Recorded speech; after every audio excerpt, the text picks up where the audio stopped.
나는 이제 100만 시간의 법칙을 주로 뭐 얘기를 하는데, 이게 사람들은 하루아침에 되는 게 아니거든요.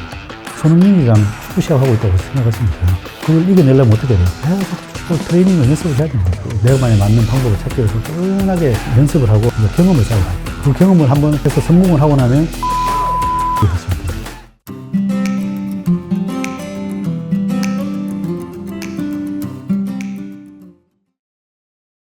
이것도 여쭤보고 싶었습니다. 이제 저 재료가 또 중요한데, 대체로 많은 종목이 일방적인 호재만 갖고 있지도 않고 또 모든 악재만 다 끌어안고 있지도 않고 호악재가 섞여 있는 경우가 있는데, 이때 재료별로 경중을 뭐 따지는 좀 방법은 없나요? 경중요. 예. 근데 케이스 바이 케이스. 너무 케바케이긴 하죠. 예, 이거는 케이스 바이 케이스인데, 예를 들면 지금 HTC 같은 경우는 엄청난 악재잖아요. 네. 그런 것들은 사실 더 보고 그날 첫날에 팔아야 되는 거죠. 첫날에 무조건 파는 게 맞았는데 대부분 다 싸다고 사면 안 되는 거죠. 네. 이게 경중을 따져야 되는데, 이게 금방 회복될 수 있는 거냐 아닌 거냐. 내가 봐서는 이건 엄청나게 악재인 거죠. 왜냐하면 이게 완전 HTC에 대한 신뢰가 완전히 무너져 버린 거죠. 누가 HTC 집을 지었다 하면 사겠어요? 아무도 안 사는 거죠. 끝난 거죠. 물론 그 돈으로 이제 뭐 다른 사업을 하면 몰라도 일단 아파트는 끝난 거죠. 근데 제가 봐서는 그 경중을 따졌을 때는 지금 만약에 반등이 나온다고 하더라도 어떻게 보면 제가 봐서는 데드캣 바운스도 있는 거고 당분간 올라갈 수 있는, 몰라, 다른 신사업을 붙이지 않는 이상에서는 그 돈으로 그 사업은 이제 몇 년간 못 할 거고, 만약에 이제 사람들의 내일이 얼마나 그게 빨리 잊혀질까? 그런 거는 악재가 엄청 센 거고, 이 책에도 보면 재료가 뭐 악재, 호악재에 대해서 한번 적어 놓은 게 있을 건데요. 네. 일단 뭐 호재 긍정적인 재료는 주로 이제 인수합병 공시가 있고요. 그렇게 M&A 되는 거죠. 그 M&A 되는 것도 뭐 좀 긍정적인 회사가 인수를 했을 때 더 좋은 거죠. 뭐 자본이 또 아니면은 뭐 새로운 신사업을 추가를 하면서 인수하는 기업들, 그럴 때는 이제 인수합병이 상당히 호재로 작용하고요. 그리고 이제 최대 주주가 주로 하락장의 일부, 주가가 많이 빠졌거나 이럴 때 최대 주주가 지분 매입을 계속 할 때 있어요. 최대 주주가 살 때는 대부분 쌀 때가 많아요. 쌀 때가 많고, 이제 왜냐하면 자기 경영권을 확보하기 위해서 지분을 계속 더 늘리는 경우나 뭐 상속 정려 때문에 또 늘리거나 할 때가 있거든요. 현대차도 어떻게 보면 정의선 회장이 살 때가 그 매입 공시할 때가 되게 쌌던 때였던 것 같습니다. 맞아요. 그래서 최대주주가 살 때가 보면 특히 막 코로나 때도 일부러 또 대주주 사잖아요. 예. 막 그럴 때 보면은 사람들이 참 어떻게 대주주들 참 그런 거 보면 똑똑하신 것 같아요. 어떻게 그때 다 보면 사시는 거 보면 진짜 최대주주가 살 때 하여튼 또 호재다. 그리고 이제 최대 실적을 달성하고, 실적이 이제 좋아지는 거. 실적을 달성할 때 이제 긍정적인 재료고, 그리고 이제 회사가 턴어라운드, 갑자기 적자가 계속 나다가 턴어라운드, 이런 재료는 상당히 큰 호재죠. 이런 것들은 만약에 적자 교정이 나다가 턴아웃 되면 이런 거는 텐베그가 나올 수 있는 겁니다. 네네. 그 다음에 또 삼자배정 정자가, 이런 것들도 삼자배정 정자가 누가 하느냐에 따라서 이런 것도 텐베그가 나와요. 왜냐면 삼자배정이 뭐 엄청나게 괜찮은 사람이 들어와서 새로운 신사업을 하겠다. 그러면은 이제 뭐 대기업이 들어올 수도 있고, 아니면 누가 뭐 괜찮은 사람이 들어와서 한다 하면 이제 엄청나게 호재로 다른 거죠. 그게 이제 삼자배정 정자를 둬서 그 다음에 나온 게 신규 사업이에요. 그게 신규 사업을 추가를 해서 삼자배정 들어오고, 신규 사업을 하면 호재로 작용하는 거고, 뭐 이런 것들도 뭐 둘이 엄청나게 올라갈 수 있는 거고, 그러면 그 자체가 어떻게 보면 메가 트렌드에 속하는 산업 호황이죠. 산업. 이런 것들도 텐베그가 될 수 있는 거예요. 그 산업 자체가 한 번씩 시클리컬로 크게 성장할 때 그렇게 해서 엄청나게 올라갈 수 있는 거고, 그 다음에 또 무상증자.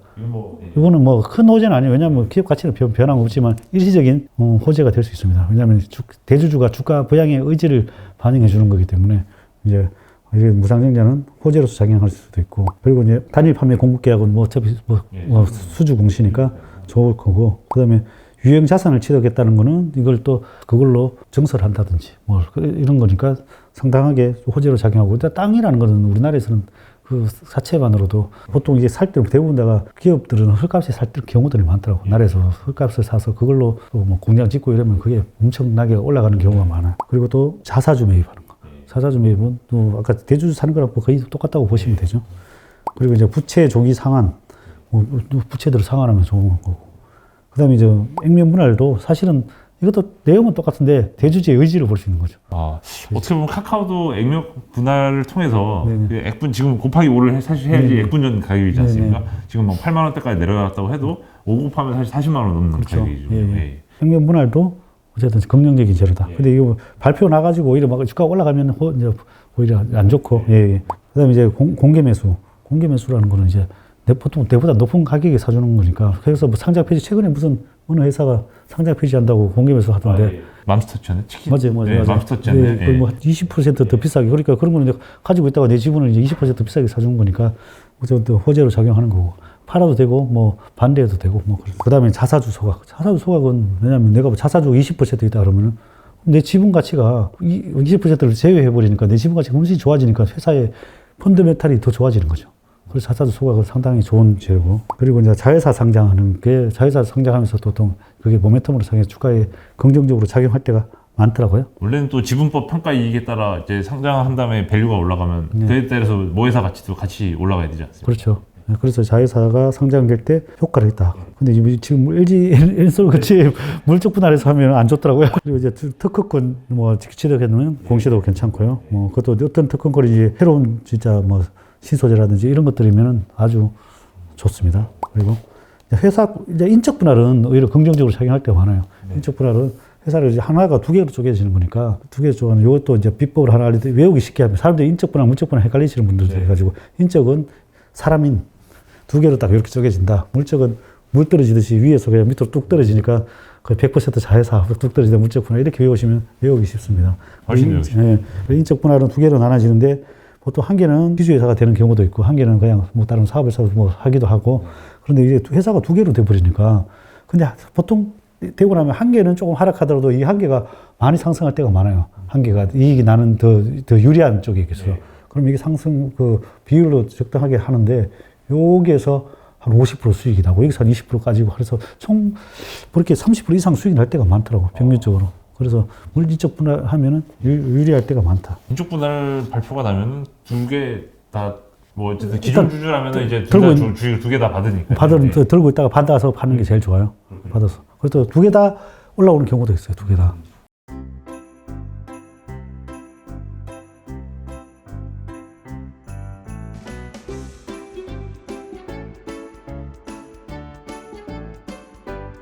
악재도 마찬가지로 정리를 해주셨는데, 예, 요거는 너무 길게 하면 그렇고 책을 사보시면 될 것 같습니다. 예, 너무 다 공개해 주시면 책을 안 보실 것 같아서. 또 제가 재료를 보다 보면 헷갈리는 게 또 어느 재료는 호재는 막 주가에 선반영돼서 막상 재료가 공개되는 동시에 막 그 소위 세론 뉴스라고 해서 재료 소멸로 주가가 빠지는 경우가 있던데 뭐 이런 간극은 좀 어떻게 간파하는 비결이 있으신가요? 그렇죠. 이 재료가 또 일시적인 거냐 아니냐 그에 따라 틀리는데 일단 대부분 이제 재료가 나오면은 주식을 팔려고 이게 숨겨진 재료들이면 주가가 이렇게 올랐을 때 재료가 나와서 터질 때는 대부분 다가 기존의 세력들이 뭐 대주주 포함입니다. 대주주 그 재료를 대부분 아는 사람들이 대주주 측근이잖아요. 그 재료를. 그래서 대주주 측근에서 주로 사거나 그 관계자들이 다 사서 있기 때문에 그 재료가 나오면은 다 팔려고 할 때가 많아요. 그래서 그런 얘기 있잖아요. 소문에 사서 뉴스에 팔아라 말이 있듯이. 일단 뉴스가 나오면은 거의 뭐 끝날 때가 많은 것 같아요. 뉴스가 나와도 못 올라간다. 뉴스가 나오는데도 버티고 있다. 그러면은 다시 이거는 끝나지 않는 재료고, 뉴스가 나오는데도 밀린다. 그러면은 이거는 일시적인 뉴스로 누군가 팔고 있던 거고. 이 재료가 지속적으로 계속 수주 공시도 계속 나오는 수주가 있잖아요. 이번 나오고 다음 내년도 나오고 이런 수주 공시가 계속 나와서 터지는 경우도 있고 그리고 또 뭐 예를 들면 코로나가 터졌는데 나는 진단키트 업체다. 이거는 일시적이지 아니다. 이거는 가져가야 된다. 진단키트가 엄청나게 이익이 날 거야. 이런 것들은 이제 재료가 나와도 가져가야 되는 거죠. 그러니까 그런 이제 경중을 좀 따져서 해야 되는 부분은 있겠죠.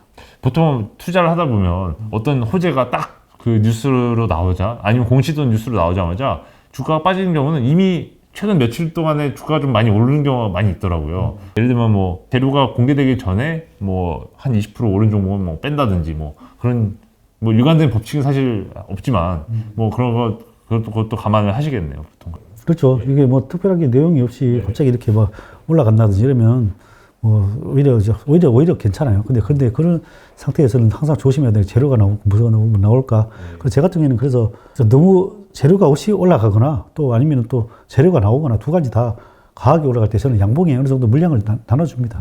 물량을 나눠줘가지고 미리미리 나눠줘서 뭐 올라가면 또 땡큐고 왜냐면 뭐 분할 매도 전략이니까 떨어지면 또 더 사고 만약에 뭐 그런 전략으로 쓰고 있습니다. 사실 그 책에는 소개해 주시기로 이제 대표님께서 예전에 국내 이제 코스피 중소형주에서도 특히 밸류에이션 괜찮은 그런 전법을 5호 전법을 활용하셨다고 했는데 뭐 이 5호 전법을 요즘은 안 쓰시지만 뭐 그 여전히 그래도 이제 상대적으로 저평가된 종목은 찾으실 것 같은데 그런 저평가된 종목을 보실 때 이게 정말 저평가인지 아니면 그냥 마땅한 그런 다른 이유가 있어서 가격이 낮은 건지 그걸 구분하시는 뭔가 판단 기준은 있으신가요? 그게 좀 시대적인 환경에 따라 좀 틀린 것 같아요. 예를 들면 지금은 이제 제가 봐서는 이제 지금 5호 전법을 쓰면 적당한 시기인 것 같아요. 지금 현재는 오히려 뭐 금리 인상기고 역금융 장세가 이제 시작이 됐으니까 실제로 지금 안정되고 수익이 나는 회사들을 더 눈여겨보게 되는 거죠. 그래서 역금융 장세에서는 일단 가치가 있는 기업들이 더 유리한 장세인 것 같아요. 그래서 주식이라는 게 다 한 바퀴씩 이렇게 돌더라고요. 이렇게 패턴이 꼭 성장주만 뭐 예를 들면 그리고 계속 가죠. 성장주가 밸류에이션이 너무 안 벌어지는 기업들은 계속 가겠죠. 근데 꼭 뭐 성장주 원료가 가치가 존재하고 가치주 중에서도 계속 매출액하고 이익 늘면서 뭐 미미하지만 성장하는 기업들도 있거든요. 그래서 그런 것들은 지금 같은 시기에 유리하지 않나 생각을 합니다. 네. 또 어쨌든 전체적으로 투자 원칙을 세우는 게 제일 하되 어쨌든 이 책에서 또 강조하신 메시지 중에 하나가 개인 투자자분들에게 스스로 조사하고 공부를 해야만 그런 개별 종목에 대한 확신을 얻을 수 있다고 이제 말씀해 주셨는데 대주주 심자도 저희 같은 이제 일반 투자자들이 열심히 외운다고 쳐도 일단은 개인이 직접 경험을 하면서 쌓으면서 이 뭐 마음으로 납득하고 이 원칙을 더 정립하지 않으면은 머리로는 알아도 실천하기가 어렵더라고요. 이럴 때는 이런 그 개인 투자자분들한테 대표님께서는 어떤 조언을 주로 해주시나요? 골프나 모든 운동이나 뭐 여러 가지 보면은 우승한 사람이 한번 우승을 하거든요. 이거는 여러분들이 이제 투자 경험이 별로 그런 경험이 없어서 그런 거예요. 그래서 예를 들면 이제 뭐 나만 사람마다 다 기법이 틀리잖아요. 뭐 틀리고 투자라는 게 수만 가지 기법이 있거든요. 물론 뭐 내가 하고 성향이 맞는 사람도 있고 좀 뭐 조바심이 많은 사람들은 절대로 또 나를 따라할 수도 없는 거고. 그래서 성격이 맞는 사람일 경우에는 그 사람들은 내가 봐서는 일단은 그 방법을 한번 따라서 실천을 해봐야 되는 거죠. 해보고 그 다음에 그걸 내 걸로 만들어야 되는 거죠. 근데 그걸 경험하지 못했기 때문에 못하는 건데 그래서 모든 운동이나 공부나 이런 것들이 계속 반복을 해야 되잖아요. 반복. 그래서 나는 이제 100만 시간의 법칙을 주로 뭐 얘기를 하는데 이게 사람들은 그 하루아침에 되는 게 아니거든요. 하루아침에 되는 게 아니라 제가 20 몇 년 동안 이렇게 해서 지금 이 자리에 올라왔는데 여러분들은 이제 막 시작을 해가지고 그 운동 경기로 따지면은 보통 권투는 웰터급, 라이트급, 뭐 헤비급 체급이 있잖아요. 근데 축구 경기장에서 손흥민이랑 축구 시합하고 있다고 생각하시면 돼요. 그럼 이제 어떻게 보면 볼 하나 만져볼 수 있겠어요? 못 만지잖아요. 그러니까 당연히 수익이 안 나는 거죠. 그래서 그걸 이겨내려면 어떻게 해야 돼요? 계속 볼 트레이닝을 연습을 해야 되는 거죠. 굴리고. 연습을 하려면 하루아침에 되지는 않겠죠. 내가만에 맞는 방법을 찾기 위해서 꾸준하게 뭐 연습을 하고 아니면 뭐 조그만 소액으로 투자를 하면서 그 사람이 맞는지 안 맞는지 이제 경험을 쌓아야 돼요. 그 경험을 한번 해서 성공을 하고 나면 이제 컨트롤 C, 컨트롤 V 하시면 됩니다. 네. 소액 투자로 꾸준히 성공 경험을 시도해보고 어떤 작은 성공 경험이 생기면 네네. 그걸 이제 조금씩 그렇죠. 단기적으로 복제해 나가는 뭐이 책에서 뭐 텐베거에 나오는 뭐 그것도 그거에 대한 특징을 찾으면 되는 거죠. 그걸 자기가 경험을 한번 하고 특징을 찾아서 그걸 바탕으로 투자를 하시면 됩니다. 네. 또 이 차트 얘기도 마지막으로 또 이제 드려보고 싶은데 책에서는 사실 다양한 뭐 상승 전환 패턴과 하락 전환 패턴 예시를 구체적으로 좀 들어주신 게 있고요. 실제로 보조 지표로서 뭐 이격도부터 스토캐스틱, 심리도 이렇게 뭐 다양한 보조 지표를 활용하시는 것도 사례를 들어주셨는데 또 제가 보니까 보조 지표도 엄청 많고 차트도 기법이 되게 많지 않습니까? 뭐 매물대 차트부터 일목균형표, 볼린저 밴드, MACD, 뭐 RSI, 뭐 여러 투자 참고 지표가 있는데 책에서 굳이 이격도랑 스토캐스틱이랑 심리도를 소개하신 이유가 있으신가요? 저도 이거 다 써봤거든요. 일목균형, 볼린저 밴드, 일목균형표, MACD 뭐 안 해본 거였고 공부도 다 했어요. 우리 여기 레스몬 TV 저희 채널에 가면 레스몬 TV란다 이름이 바뀌었죠. 백배진한 경제 TV에 가면 우리가 강의는 자료는 다 올려놨어요. 근데 이게 저는 이제 해보고 저만의 수식을 단순해야 되잖아요. 단순하게 해서 그래서 이 책을 보면 생각보다 단순하네. 생각보다 이렇게 읽어보면 잘 읽어져요. 쉽고. 근데 단순하네. 왜냐면 나는 단순하게 가지고 아주 쉽고 단순하게 정립화 시키는 거예요. 내가 해보니까 이 세 개가 해볼 때가 제일 좋더라. 굳이 다른 보조지표가 많으면 많을수록 좋은데 굳이 뭐 5개를 다, 뭐 이런 뭐 여러 가지 다 봐가지고 머리만 복잡해지는 거죠. 그래서 단순화시킨 게 요 3가지를 써서 단순화시킨 거예요. 그래서 저도 뭐 안 해본 거 없었죠. 근데 요것들을 제가 봐서는 아주 간단하게 핵심적인 것만 써 올려놓은 겁니다. 혹시 뭐 실전 투자에서는 더 뭐 아무래도 그 직원분들도 계시니까 요즘 이제 같이 회사가 좀 커진 상황에서는 따로 뭐 어떤 보고를 받으시는 게 있나요? 뭐 이런 뭐 투자를 하실 때 있어서 아니면 여전히 투자는 대표님 그 개인적인 역량 혼자만의 역량으로만. 아니요, 지금 매일매일 이렇게 종목 좋은 것들이 있으면 제가 직원들이 계속 이렇게 올려주거든요. 그래서 뭐 올려주면 일단 한번 이런 것들 계속 사봐, 한번 사보고 테스트를 계속 하고 있습니다. 저도. 예. 또 레슨몬 TV 그 채널 이름이 바뀌어가지고 좀 헷갈려하실 것 같은데 정확하게 뭐 어떤 채널로 채널을 바꾸게 되신 이유가 있나요? 네. 지금 우리가 어쨌든 계속 원래는 이제 내가 레슨몬이라는 교육 중개 플랫폼을 하고 있는데 그 플랫폼을 연결시켜서 이제 하려고 원래는 처음 시작을 했어요. 주식투자. 그 주식투자라는 게 내가 제일 잘하는 거니까 그걸 바탕으로 어쨌든 금융 쪽부터 먼저 한번 키워봐야 되겠다 했는데 일단 레슨몬으로 하니까 사람들이 감흥이 별로 없으신 것 같아서 제 이름을 바탕으로 이거 제가 이름이 배진환이잖아요. 그래서 뭐 원래는 2배 진화로 할까 하다가 100배 진화로 해서 100배 진환 정보를 제공하는 경제 유튜버로서 활동하려고 이름을 바꿔봤습니다. 여러분들 또 투자하시는 분들도 2배, 100배, 1000배까지 가시길 주도하겠습니다. 예. 이 차트 분석하니까 또 빼놓을 수 없는 질문이 또 국내 증시에 있는 또 개인 투자자분들이 이 여러 또 항상 한간에 떠도는 루머 중에 항상 이제 이런 차트 분석이라든지 패턴을 너무 익숙한 패턴을 빨려들게 되면 이건 이미 뭔가 모종의 세력이 뭔가 이 개미들을 설거지하기 위해서 이미 이쁘게 차트마저도 다 꾸밀 수 있다. 뭐 이런 루머가 있더라고요. 특히 뭐 코스닥 중소형주에서 특히 벌어나는 현상인데 이런 루머 정말 이거 여의도 투자 실전에서는 맞는 말인가요? 맞습니다. 그래서 차트를 너무 또 맹신하다 보면 특히 트레이드 하시는 분들은 세력들이 개미 털기를 합니다. 개미 털기를 하면서 차트를 깨버립니다. 그리고 또 뭐 물고문 차트라고 물고문 차트라는 게 맨날 쳐박았다 올렸다 이러면서 개인들이 팔걸 그때 팔걸 이런 게 심리적으로 계속 팔게끔 유도를 합니다. 좋은 주식들도 그럼 팔게끔 유도를 만들고 결국은 개인들의 물량을 다 털어먹어야 세력들이 뭐 그걸 올리죠. 그래서 중소형주 같은 경우에는 세력들이 그런 차트를 역이용하기도 합니다. 역이용한다는 건 오히려 그래서 아까 추세선이라든가 뭐 이런 것들을 일부러 아까 뭐 반대로 깨버립니다.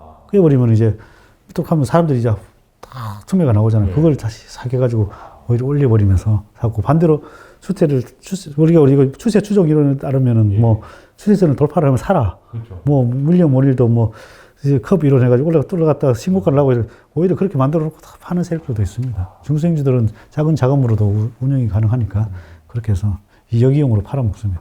손잡이 달린 컵인 줄 알고 샀는데 예, 사기 끊으시더라 막. 예, 그렇죠. 팍 깨지더라. 뭐, 예, 차보니까 깨졌어요. 팍팍 깨지더라. 예.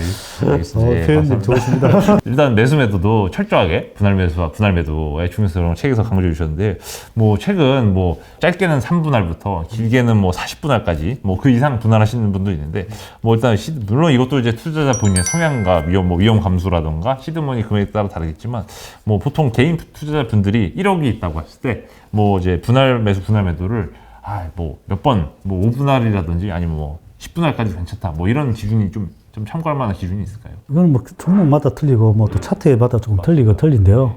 제 같은 경우에는 오히려 이렇게 주가가 급등할 때 주로 양봉에서 조금씩 매도를 합니다. 저는 밑밥을 준다고 생각해요. 세력들한테 오히려 뭐 밑밥을 조금씩 나눠줘요. 나눠줘야 올라가지. 아까 했듯이 안 주면은 야 아직도 안 팔아. 팔아 그래 또 이제 떨어뜨립니다. 그래서 밑밥을 좀 나눠주고 그래서 제 같은 경우에는 어쨌든 100% 정도 나면 원금 회수를 합니다. 100%가 저는 이제 전략적으로 원금 회수 해놓고 그다음 나머지는 진짜로 거의 뭐 40% 몇십 분할도 할 수 있습니다. 그래서 그때부터는 그냥 계속 분할 매도합니다. 그래서 첫 번째는 원칙은 100% 할 때 반 판다.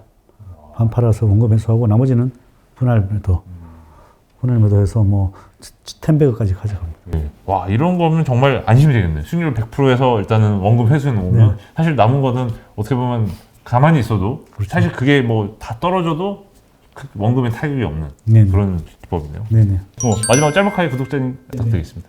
주식시장을 저도 이렇게 한 20여 년 타오면서 이런 경험을 수도 없이 했겠죠. 그래서 1년에 한 번씩 이렇게 20%씩 빠지는 충격을 거의 매년 거의 나왔어요. 뭐 작년은 안 나왔지만 20%씩 빠지는 경우들이 항상 나오니까 그게 뭐 저는 여러분들한테 해드리고 싶지만은 이 또한 지나가리다. 저는 이게 가장 뭐 정답이지 않을까. 지나가는 건 분명한 거니까 좀 참고 견디시면 또 좋은 날이 있으리라고 확신합니다. 예, 이 또한 지나가리라. 예, 저도 이 또한 지나가리라. 네. 되뇌어 보겠습니다. 네. 여러분들 모두 대재수 심자 한 해 되시길 바라겠습니다. 지금까지 자이언트 TV의 안갑성이었습니다. 예. 네, 감사합니다.